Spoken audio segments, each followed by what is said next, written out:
chapter 7 we will start reading, and wherever I find it I will explain you. Okay, if it is difficult I'll explain you. Our surrounding is also known as our environment. That means the place where we are staying, that is the environment, that is our surrounding. So where we stay, that is the surrounding, and the surrounding is also known as the environment. Our environment includes all the living and non-living things surrounding us. So you know, we have living things as well as non-living things around us. Living things like we have plants, and non-living things like we have the furniture in the house. So we are surrounded by living as well as non-living things around us. They all depend on each other for existence.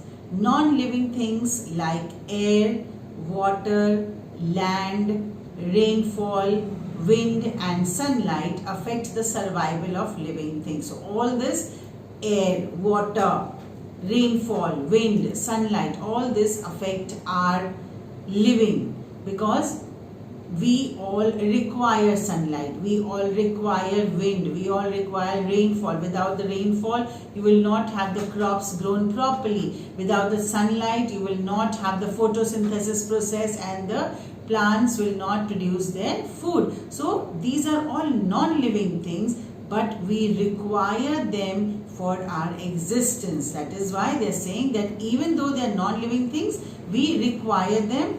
We as living beings, we require these non-living things. Okay.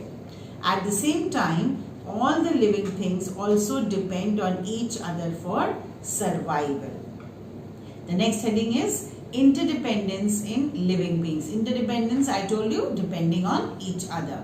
Living beings like plants, animals and microorganisms, bacteria and fungi. These are the two examples of microorganisms. Bacteria and fungi depend on each other for their existence.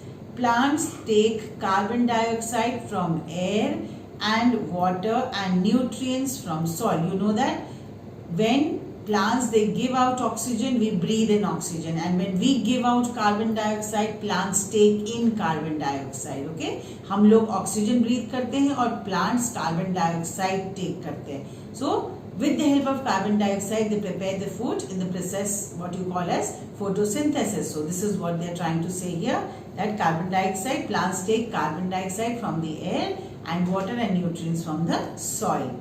In the presence of sunlight, they prepare food, and that process in which they prepare their food is called as the process of photosynthesis. I think everybody must be familiar with that process.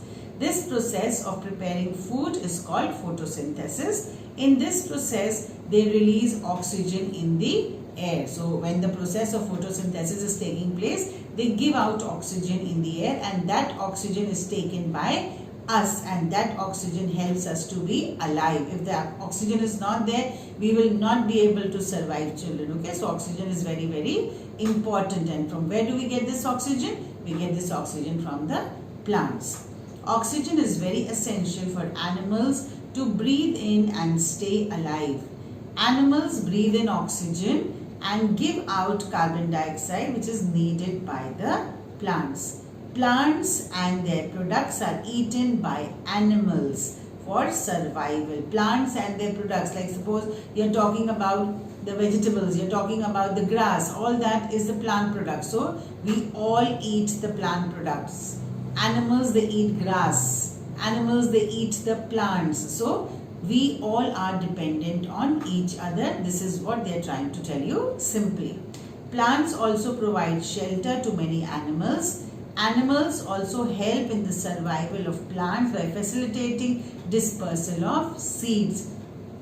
You know what dispersal of seeds is? That the animals, they help in the scattering of the seeds from one place to the other. Like suppose you talk about the cows, the seeds are lying on the ground and the cow is moving from that place. The cow is sitting in that place and the seeds, they get stuck to the body of the cow, and the moment the cow moves from that place and goes to the other place, the seeds are carried from one place to the other with the help of that animal. Okay, you see the parrots or the birds which are there on the trees. You see the guava tree and the birds sit and they keep on pricking the guava, the seeds they keep on falling down. Some seeds they get stuck to the body and they carry that seed to some other place. That is what you call as dispersal. So these animals, they help in the dispersal of seeds.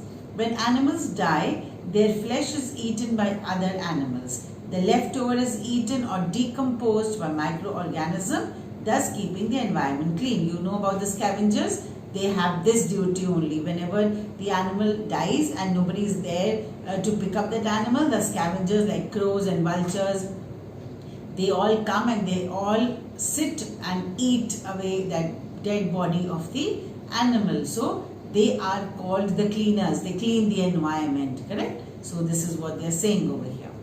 Living beings can be broadly divided into 3 categories: producers, consumers and decomposers.